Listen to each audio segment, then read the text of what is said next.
This is your story. This is my story.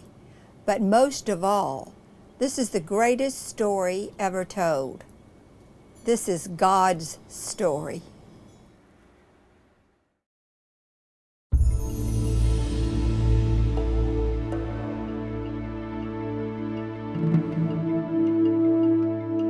The Lord said to Abram, "Go from your country, your people, and your father's household to the land I will show you. I will make you into a great nation, and I will bless you.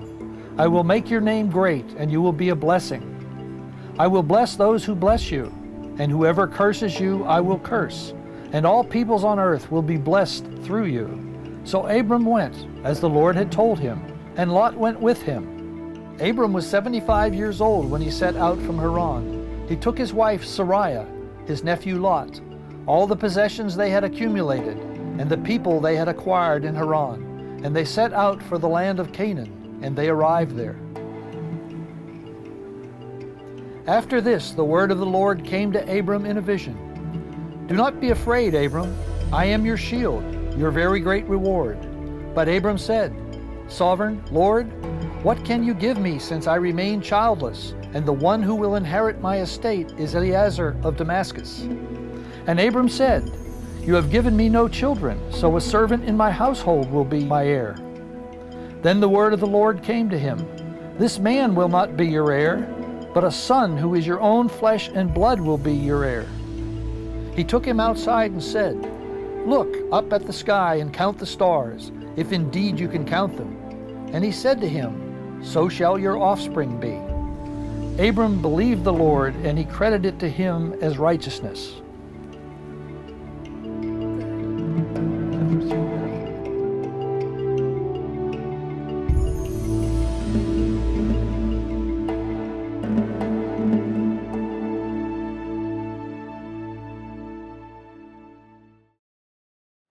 You know you're old when it takes you a couple tries to get over a speed bump.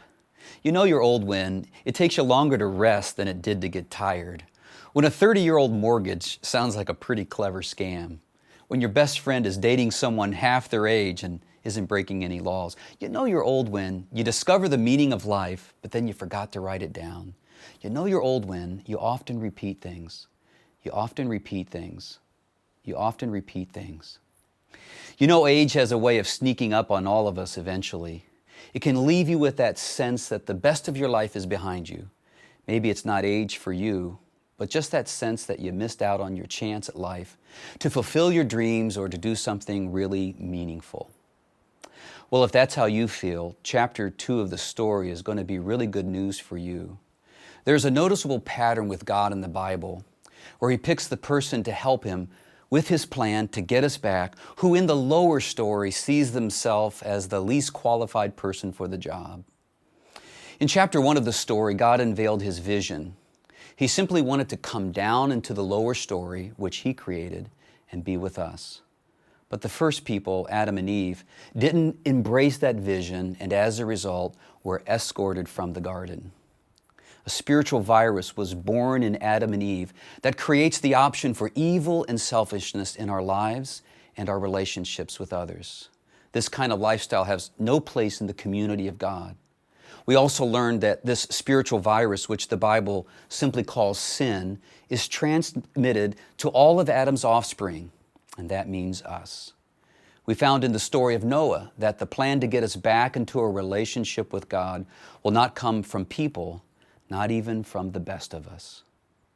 So God begins to unveil His plan in chapter 2 to get us back. He's going to create a brand new nation.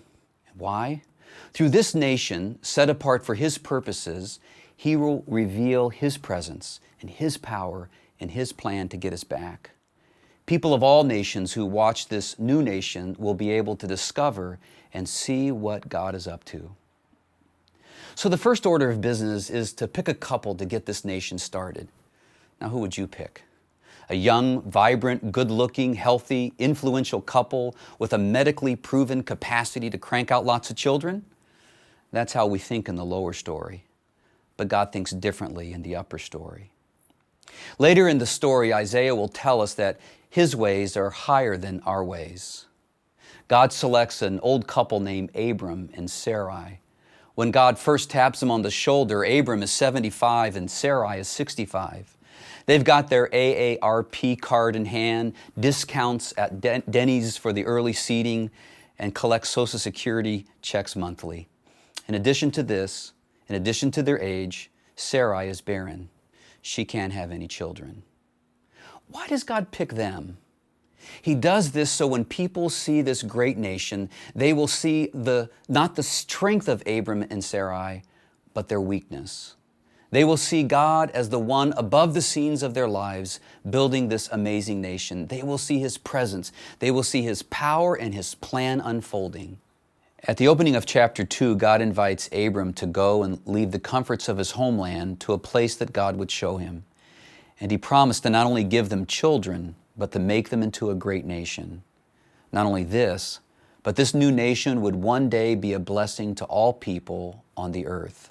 Abram likely didn't comprehend this completely, but God was saying to him, I'm going to use you and this nation as my plan to provide a way for all people to come back into the garden. The Bible simply says, so Abram went. In Hebrews chapter 11, we are told, by faith, Abraham, when called to go to a place he would later receive as his inheritance, obeyed and went, even though he did not know where he was going. Now, there's one thing I know about senior citizens. Being the proud possessor of my own AARP card, we don't like change. How many senior citizens does it take to change a light bulb? Change. Who said anything about change? But this older couple dug deep, got way out beyond their comfort zone, and believed in God. This is their only claim to fame. The story doesn't unfold as smoothly as you'd think. The first order of business is to start popping out kids, right? To have a nation, you got to have peoples, at least one. That's logic to us lower story dwellers. Yet 10 years go by and still no children. Abram is now 85 and Sarai 75. So Sarah gets to thinking, maybe God needs our help. That phrase always leads to disaster. She concocts a plan where Abram sleeps with her servant Hagar. Abram, as suspected, puts up no objections. They have a child named Ishmael. God comes to them and says, I will make Ishmael's offspring into a great nation, but this is not my plan. Ishmael is the father of the Arab nation and the foundation of Islam. 13 more years go by and still no child. Abram is now 99 and Sarai 89. God comes to them and changes their names. Abram's name, which ironically means father in Hebrew, is changed to Abraham, which means father of many. Ouch. Sarai's name, which means princess in Hebrew, is changed to Sarah, which means queen. Ouch. Hard names to live up to. Finally, a year later, Sarah has a child who's named Isaac. Isaac means laughter. You'd laugh too if you had a child when you were 100 years old. But the story isn't over. When Isaac is around 15 years old, just about to get his camel's license, God comes to Abraham and asks him to do a crazy, completely crazy thing. Abraham is now 115 and Sarah 105. Optimal years for raising teenagers, wouldn't you say? Here's how it reads. God said, take your son, your only son, whom you love, Isaac, and go to the region of Moriah. Sacrifice him there as a burnt offering on a mountain I will show you. You know, I'm just the average Joe trying to get by in the lower story, but this seems completely insane. But Abraham obeys. We're told in the story, or in Hebrews chapter 11, that Abraham figured that God would raise Isaac from the dead. Now that's faith. As Abraham was bringing the knife down to take the life of his son, an angel, likely Jesus himself, told Abraham to stop, that God has provided a ram whose horns have gotten caught in the thicket. Abraham sacrifices the ram and takes his son home. Whew, that was close. Well, we are told that Isaac gets married to a gal named Rebecca. Now listen to this. They are married 20 years before they have their first child. This nation-building thing is really off to a slow start. But they have twins, Jacob and Esau, and we're told that Jacob has 12 children. Finally, we've got some real momentum. You think you're too old?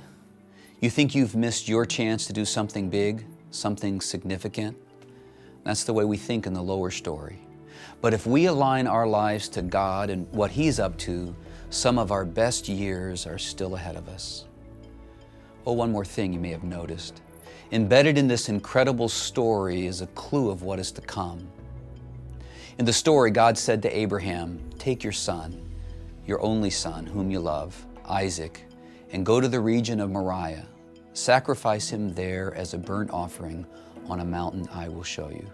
Compare this with John chapter 3 and verse 16 of the New Testament. "For God so loved the world that He gave His one and only Son." See the parallel? But not only that, do you know where the hill of Moriah is? 2 Chronicles chapter 3 and verse 1 tells us that it is the place that will later become the city of Jerusalem. It is the same hill 2,080 years later that God's one and only Son, Jesus, would be offered up as a sacrifice on a cross.